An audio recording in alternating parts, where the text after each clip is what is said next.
তুমিও বলবে। ভালো মেয়ে ঠিক কাকে বলে জানো? ভালো ছেলে মানে কি? তুমিও বলবে সহজ প্রশ্ন, মাপকাঠি একটি। যে মেয়ে পেয়েছে অঙ্কে 100, যে ছেলে ভূগোলে সেরা, তারাই তো ভালো। সবাই বলছে হীরের টুকরো এরা। কাগজে তাদের ছবি ছাপা হয়, টিভিতে দেখায় মুখ। তাদের জন্য আমারও তো ভাই আনন্দে ভরে বুক। কিন্তু তবু জানো কেন বলছি?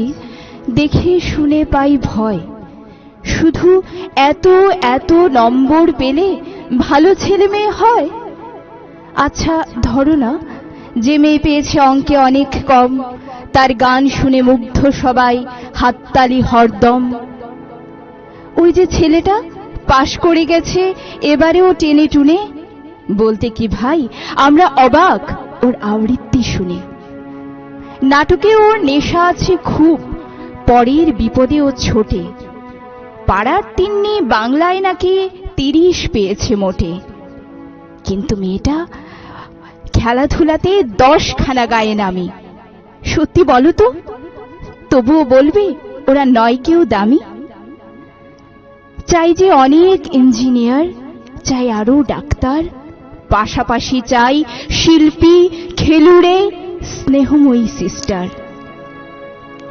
কম নম্বর পাওয়া মেয়েটা করেছে মুখটি কালো।